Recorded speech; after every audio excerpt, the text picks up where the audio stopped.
परमेश्वर ने आदम की रचना कौन से दिन की और परमेश्वर ने उसे कहाँ की मिट्टी से बनाया और फिर परमेश्वर ने उसे कहाँ की मिट्टी में मिल जाने का श्राप दिया, ये आज की वीडियो में हम देखेंगे। तो ज़रूर से इस बाइबल स्टडी को लाइक कर लीजिए, इस बाइबल स्टडी को पूरा देखिए और चैनल को सब्सक्राइब कीजिए ताकि आप ऐसे ही परमेश्वर के वचन का नॉलेज प्राप्त करते रहें हिंदी में और ऐसे ही परमेश्वर के वचन में सामर्थ्य बनते रहें। तो चलिए इस वीडियो को शुरू करते हैं। उत्पत्ति की पुस्तक उसका 2 अध्याय उसके 3 पद में लिखा है, और परमेश्वर ने 7वें दिन को आशीष दी और पवित्र ठहराया, क्योंकि उस दिन में उसने अपनी सृष्टि की रचना के सारे काम से विश्राम लिया। आकाश और पृथ्वी की उत्पत्ति का वृत्तांत ये है कि जब वे उत्पन्न हुए, अर्थात जिस दिन यहोवा परमेश्वर ने पृथ्वी और आकाश को बनाया, तब मैदान का कोई पौधा भूमि पर न था और न मैदान का कोई छोटा पेड़ उगा था, क्योंकि यहोवा ने पृथ्वी पर जल नहीं बरसाया था और भूमि पर खेती करने के लिए मनुष्य भी नहीं था। तो भी कोहरा पृथ्वी से उठता था, जिससे सारी भूमि सिज जाती थी। और यहोवा परमेश्वर ने आदम को भूमि की मिट्टी से रचा और उसके नथनों में जीवन का सांस फूंक दिया, और आदम जीवता प्राणी बन गया। इस प्रकार हम बाइबल में पढ़ते हैं कि परमेश्वर ने जिस दिन आकाश और पृथ्वी को बनाया था, यानी कि पहले दिन में परमेश्वर ने आकाश और पृथ्वी को बनाया था, उसी दिन परमेश्वर ने मिट्टी में से आदम की सृष्टि की। और परमेश्वर ने आदम को डे 1 में बनाया, यानी कि पहले दिन जिस दिन पृथ्वी और आकाश की सृष्टि हुई, उसी दिन परमेश्वर ने आदम को भी बना दिया था। इसीलिए बाइबल में आदम की इतनी विशेषता है, और उसके बाद परमेश्वर ने उसको लेके समस्त चीज़ों की रचना करी।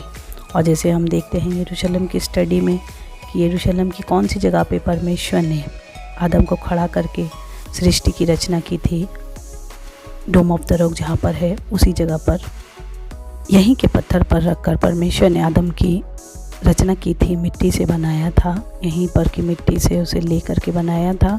और उसके बाद यहीं पर खड़े होकर परमेश्वर ने सारी सृष्टि की रचना की थी, जिसे आदम परमेश्वर के साथ रहते हुए देखता था। इसीलिए ये स्थान इतना पवित्र कहलाया, और ये परमेश्वर का पवित्र पर्वत भी कहलाया जाता था। यहाँ पर यजेकिएल की पुस्तक में लिखा है कि तू परमेश्वर के पवित्र पर्वत पर भी था, अदन की बारी में भी तू था। ये शैतान के विषय में कहा गया था, और आज भी ये जगह इतनी खास है और ये फाउंडेशन स्टोन है, इसी के ऊपर परमेश्वर ने खड़े होकर सृष्टि की रचना की, और यहाँ बहुत अद्भुत काम हुए। यहीं पर परमेश्वर का भवन बनने वाला हो सका, परमेश्वर का भवन जो सुलेमान ने बनाया था। और जैसे हमने प्रीवियस वीडियो में बताया कि यहीं पर केन खेती किसानी करता था।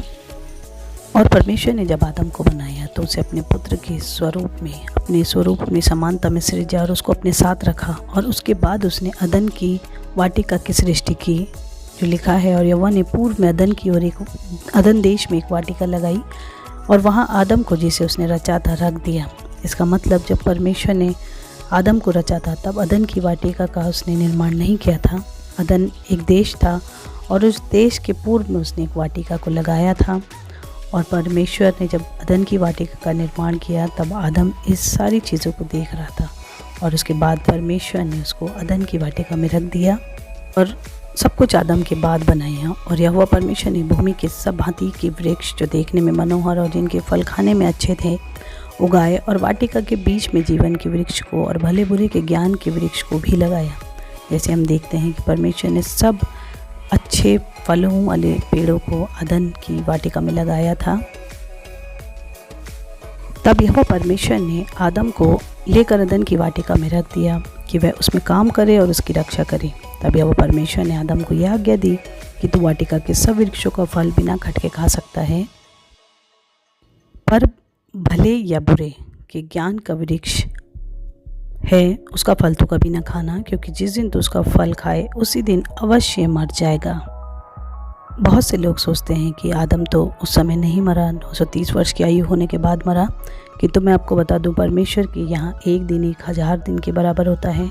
तो इसलिए आदम ने अपनी 1000 वर्ष की आयु पूरी नहीं की, और वो 930 वर्ष की आयु में ही मर गया था। सो आदम ने सब जाति के घरेलू पशुओं और आकाश के पक्षियों और सब जाति के बनेले पशुओं का नाम रखे, परंतु आदम के लिए कोई ऐसा सहायक न मिला जो उससे मेल खा सके। इसका मतलब परमेश्वर के वचन में साफ साफ लिखा है कि परमेश्वर ने आदम के सामने समस्त पशु पक्षियों का निर्माण किया और उसने ही अपनी आंखों से देखा। तो इससे साबित होता है कि परमेश्वर ने आदम को पहले उसका निर्माण किया था। तब यहोवा परमेश्वर ने आदम को भारी नींद में डाल दिया और जब वह सो गया तब उसने उसकी एक पसली निकाल कर उसकी संती मांस भर दिया और यहोवा परमेश्वर ने उसकी पसली को जो उसने आदम में से निकाली थी स्त्री बना दिया और उसे आदम के पास ले आया। हवा को बनाने से पहले परमेश्वर आदम के साथ संगति करता था और आदम ने कहा, अब ये मेरी हड्डी में की हड्डी और मेरे मांस में का मांस है, सो इसका नाम नारी होगा क्योंकि ये नर में से निकाली गई है। और परमेश्वर ने आदम को सब अधिकार दिया था कि वो किसी का भी नाम रखे और अपने पुत्र के समान उसके साथ हर समय संगति करता था। किंतु परमेश्वर ने जब हवा को बनाया तब दिन के ठंडे पहर ही वो उनसे मिलने आता था। इससे पहले परमेश्वर आदम के साथ हमेशा संगति किया करता था। सो जब स्त्री ने देखा कि उस वृक्ष का फल खाने में अच्छा और देखने में मनभाऊ और बुद्धि देने के लिए चाहने योग्य भी है, तब उसने उसमें से तोड़कर खाया और अपने पति को भी उसने खाने को दिया। और परमेश्वर ने उसी पेड़ के वृक्ष को मना किया था खाने के लिए, परंतु शैतान सर्प के रूप में आकर स्त्री को बहका ले गया और उसको वो फल उसने खिलाया ताकि जिस मनुष्य से परमेश्वर इतना प्यार करता है, जो आदम था, उससे परमेश्वर की दूरी हो जाए और परमेश्वर के द्वारा वो जो मृत्यु का श्राप था वो उसके ऊपर आ जाए। क्योंकि शैतान को परमेश्वर ने बहुत ही सुंदर करूप बनाया था और अपने साथ स्वर्ग में रखा था, परंतु उसने परमेश्वर की बातों का उल्लंघन किया और अपने मन में फूल गया। और परमेश्वर ने पृथ्वी का सारा अधिकार उसे दिया था और उसके बाद उसने परमेश्वर की आज्ञा नहीं मानी और परमेश्वर ने उसे पृथ्वी पर पटक दिया, श्राप दिया। और जब आदम की सृष्टि परमेश्वर ने अपने हाथों से की तो आदम को परमेश्वर ने बहुत अधिकार दिया था। परमेश्वर ने उसे अपने स्वरूप में समानता में बनाया था और आदम परमेश्वर के साथ साथ चलता था। पर शैतान चाहता था कि परमेश्वर से आदम को किस प्रकार अलग करे और वो सक्सेसफुल भी रहा। उसने परमेश्वर के प्रेम से आदम को जुदा कर दिया, परंतु फिर भी परमेश्वर ने इस मानव जाति को बचाने के लिए बहुत ही अद्भुत प्लान को बनाया। और परमेश्वर ने जब अदन की वाटिका में से उनको निकाला तो जो अंजीर के वृक्ष के पत्ते उन्होंने लगा लिए थे उसको हटा के परमेश्वर ने उन्हें चमड़े के वस्त्र पहनाए ताकि वो सुरक्षित रह सकें। आदम ने अपनी पत्नी की बात सुनकर वो फल को खा लिया था जिसे परमेश्वर ने मना किया था। तो परमेश्वर ने उसे श्राप दिया, और वह तेरे लिए कांटे और ऊँट-कटारे उगाएगी और तू खेत की उपज खाएगा और अपने माथे के पसीने की रोटी खाया करेगा और अंत में मिट्टी में मिल जाएगा, क्योंकि तू उसी में से निकाला गया है। तू मिट्टी तो है और फिर मिट्टी में ही मिल जाएगा।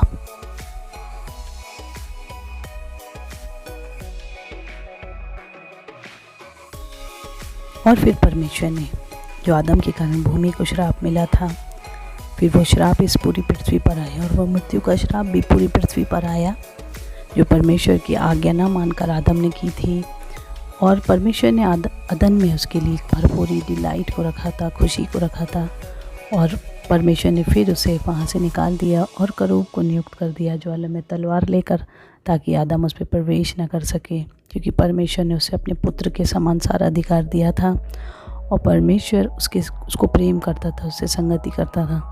और जब परमेश्वर ने उसे श्राप दिया कि तू जहाँ की मिट्टी से बना है उसी मिट्टी में मिल जाएगा और जीवन भर परिश्रम का फल खाएगा, तो आदम ने परमेश्वर के प्रेम से अलग होकर बहुत ही हानि उठाई और उसने जीवन भर फिर अपने खून पसीने की मेहनत की, कमाई की, खेती की, किसानी की।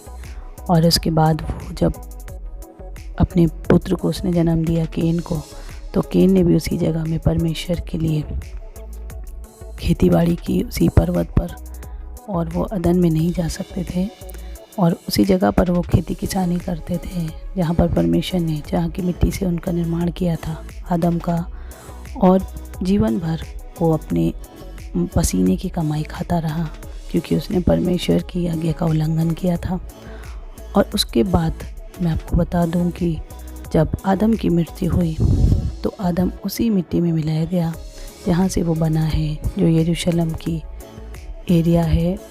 मैं भी फ़ोटो लगा दूंगी, आप देख सकते हैं। उतने एरिया में आदम को दफनाया गया था, उसके सिर पर, और जहाँ पर यीशु मसीह को सूली दी गई वो जगह खोपड़ी का स्थान था। और वो आदम का श्राप तब टूटा जब यीशु मसीह को सूली दी गई और चट्टानें तड़क गई और यीशु मसीह का लहू जो भूमि पर बहुत तेज से बहता था वो आदम के सिर पर पड़ा और वहाँ पर से आदम का वो श्राप टूटा, वो मृत्यु का श्राप टूटा। और परमेश्वर ने जो उसको श्राप दिया था वो सारे श्राप को यीशु मसीह के पवित्र लहू ने तोड़ दिया, धो दिया, ताकि आप और मैं पवित्र हो सके। जैसे पहले आदम में हम मरते हैं वैसे दूसरे आदम में हम जिलाए जाएंगे। और जब परमेश्वर ने उनको निकाल दिया फिर भी परमेश्वर उन पर करुणा दया करता रहा, इसलिए आदम उसी पवित्र भूमि पर परमेश्वर के लिए वेदी को बनाता रहा। फिर परमेश्वर ने शेत के रूप में जब उसको एक पुत्र हुआ जो हाबिल के बदले उसे मिला था, शांति दी। और परमेश्वर जीवन भर उनके लिए उपाय करता रहा और उसके द्वारा समस्त मानव जाति का उपाय परमेश्वर करता रहा। अपने पुत्र को भेजा ताकि उसके पुत्र पर विश्वास करके उसकी मृत्यु से सब जीवन को पाएं। जैसे परमेश्वर का पुत्र आदम था वैसे ही परमेश्वर का पुत्र यीशु मसीह था और उस यीशु मसीह के द्वारा हम सामर्थ्य होते हैं। परमेश्वर ने शारीरिक स्वरूप में आदम की सृष्टि की थी अपने स्वरूप समानता में, और वैसे ही परमेश्वर ने आत्मिक रूप में एक सृष्टि की थी यीशु मसीह की। तो दोनों आदम, पहला आदम और दूसरा आदम परमेश्वर के द्वारा उत्पन्न किए गए उसके पुत्र के समानता में थे। इसीलिए यीशु मसीह के लहू से पहले आदम ने उस श्राप को तोड़ा, बरकत पाई, और उसका लहू आज भी ताज़ा है कि वो आप और मेरा उपाय करता है। क्योंकि जिस स्थान पर परमेश्वर के पुत्र यीशु मसीह को सूली दी गई उस स्थान के नीचे ही आदम को दफनाया गया था और उसका सिर उसी जगह पर था जिसे परमेश्वर ने हमारे सिर पर अधिकार दिया है, आशीष दी है। उस अधिकार को यीशु मसीह ने, श्राप जो आदम के ऊपर आ गया था उसे तोड़ा। इसीलिए शैतान उस क्रूस के मार्ग से यीशु मसीह को भटका देना चाहता था। जो श्राप आदम के द्वारा समस्त मानव जाति पर पड़ा उस श्राप को यीशु मसीह ने क्रूस पर की मृत्यु के द्वारा समस्त जाति पर से उठा दिया। और आदम देश कुछ इस प्रकार से दिखता था जैसे हमारी प्रीवियस वीडियो में था, और यहीं की मिट्टी से आदम बनाया गया और फिर यहीं की मिट्टी में वो मिल गया।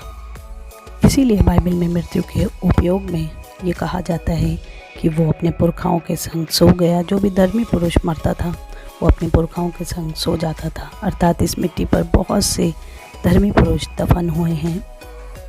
इसी देश से यीशु मसीह ने मृत्यु पर जय को प्राप्त किया।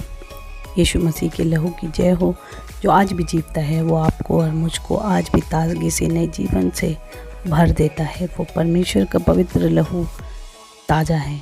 वो आपको और मेरे पाप अधर्मों को क्षमा करता है, हमें परमेश्वर से मेल कराता है, जिसके लिए यीशु मसीह आए थे। इसलिए यीशु मसीह पर विश्वास करें, उसकी क्रूस की कथा पर विश्वास करें और परमेश्वर के अद्भुत राज्य में प्रवेश करें। आदम परमेश्वर के राज्य से अलग होने की मृत्यु को जानता था। आप मैं ऐसा कुछ ना करें जी वो हम परमेश्वर के राज्य से दूर हो जाएं, क्योंकि परमेश्वर आपके लिए, मेरे लिए उपाय करता है। इस पवित्र नगर के समान उसने एक नए यरूशलेम को हमारे लिए रखा है जो स्वर्ग से उतरेगा इस पृथ्वी पर, और हम उसके साथ राज्य करेंगे। आपको परमेश्वर आशीष दे, आपके घराने पर आशीष बनी रहे। Praise the Lord.